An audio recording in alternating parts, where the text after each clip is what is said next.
It's Monday, July 15. Good afternoon. I'm Herman Green with your midday news. A special welcome if you're watching online at onespotmedia.com.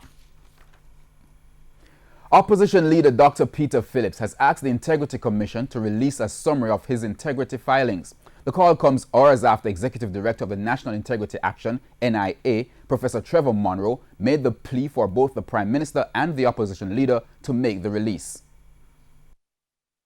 I am urging the Integrity Commission to publish the summary of my integrity reports as they are required to do by law, so that there can be no doubt that I have no objection whatever to the publication of my integrity reports. Dr. Phillips was speaking after a party rally in Whitehorse's St. Thomas. Prime Minister Andrew Holness is yet to make such an authorization, even though the Integrity Commission does not need his go-ahead to make the publication. The law requires the integrity filings of both the Prime Minister and opposition leader to be made public. This is a precursor to future plans where the filings of all politicians will be made public. NIA head Professor Trevor Monroe said he would like to see the law amended to disqualify politicians from running in elections if their integrity filings are not in good order. Meanwhile, Dr. Peter Phillips is chastising the Holness-led administration for what he describes as the lack of fairness being meted out to the labor force.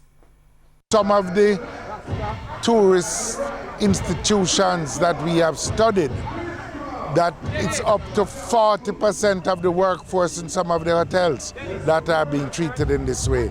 So it could be up to 40% of the workers in tourism as a whole.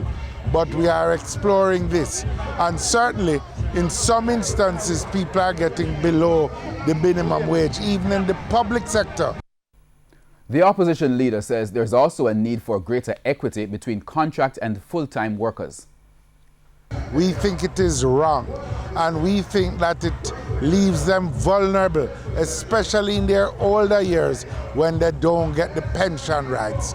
And we intend to undertake changes to the law which will prevent this from happening.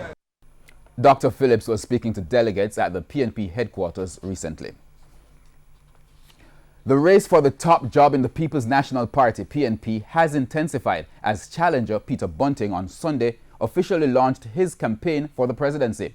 There were scathing words against both the incumbent president and the current government as Bunting supporters lashed out against everything they say is wrong with Jamaica today. TVJ's O'Shane Masters reports. Politics in Jamaica is flat. It is like when you take sorts of flour and try to make bread. You need yeast, you need a rise, you need Peter Bunting. No punches were saved on Sunday night as Central Manchester Member of Parliament Peter Bunting officially launched his Rise United campaign for President of the People's National Party, PNP. From far and near, supporters came to hear the man they believe should lead the party in a new direction. Various speakers echoed the call for a change in the mindset and leadership of the party. He said, "Me have a business, you say. I'm give a man 2.5 years ago. He gave me business for a and me come here now. And me see the business in the bank. What do you think I'm going to do?" For Central Kingston Member of Parliament Ronald Thwaites, it cannot be business as usual. We cannot go on simply maintaining the old system of political economy in this country and expect the people to support us. We are facing the most corrupt government that Jamaica has ever seen. There will be zero tolerance for any financial hanky-panky.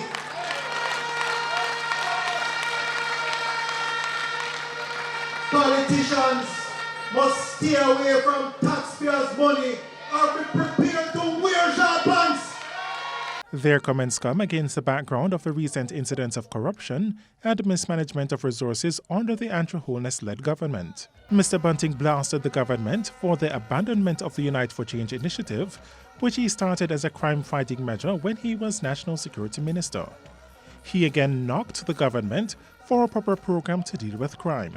So when the Prime Minister's two closest cabinet colleagues are booted out under the cloud of scandals and criminal investigations, you understand why the GLP government is so weak and feeble in the fight against crime. It is hard for them to fight crime because their policymakers are too busy. They are too busy with corrupt contracting. Mr. Bunting is seeking to unseat current President Dr. Peter Phillips in the election to be held on September 7. Rashid Masters, TVJ News. And we now take a break here on the Midday News, but stay with us. More stories after these messages.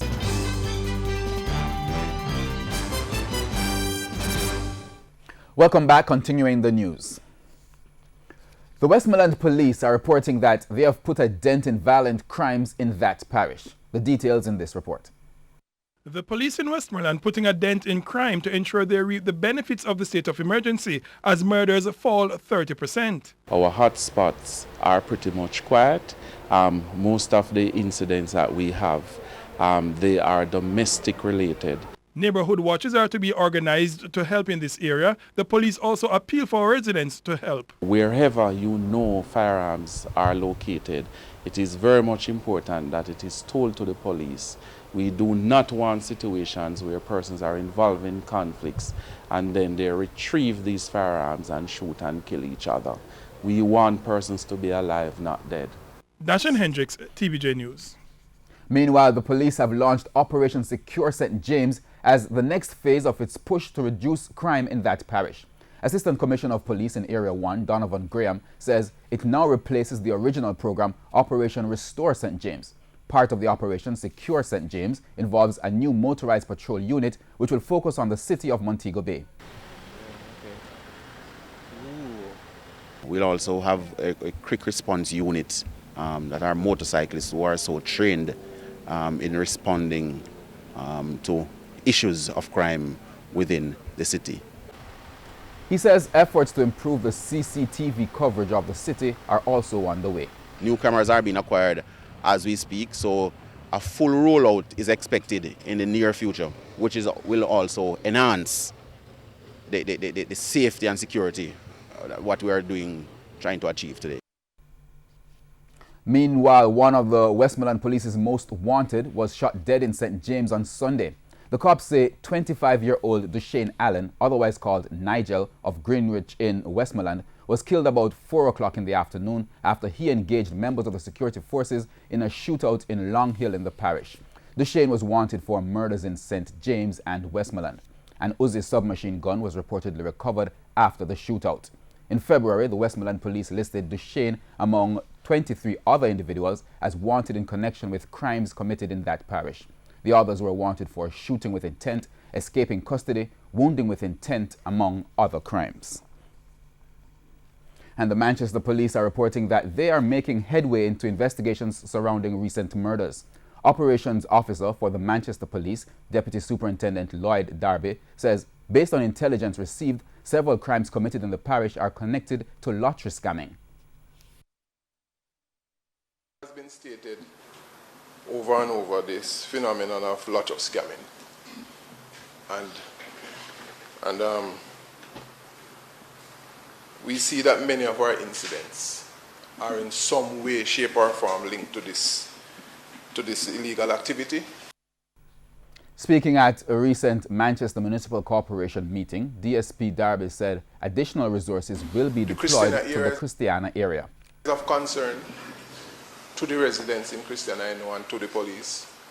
And since then we have put in some other measures to have additional resources in that area. Meanwhile, one of 4 gunmen who last night tried to rob a householder in Vineyard Town, St. Andrew, was shot dead. TVJ News was informed that he was shot by a licensed firearm holder. His cronies escaped in a car. The incident took place on Antrim Road. We go now to news in sports. Jamaica's netball team, the Sunshine Girls, suffered their second straight defeat at the Netball World Cup after going down to the host nation, England, 56-48 in Liverpool earlier today.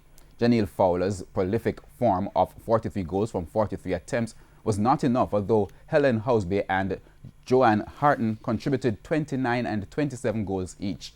Shanice Beckford scored 5 from 9 for the Sunshine Girls. The host nation led throughout the match as they led 14-12 in the first quarter, 28-26 in the second, 44-36 in the third, before going on to win 56-48. The Sunshine Girls must now win their last 2 games against Scotland and Uganda and hope that South Africa and England, or England, loses 2 of their remaining games for the Jamaicans to stand a chance to advance to the semi-finals. Jamaica's next game is on Wednesday against Scotland. And that wraps up the midday news. I'm Herman Green. Please join us at 7 for the primetime news package. On behalf of the news, sports and production teams, good afternoon.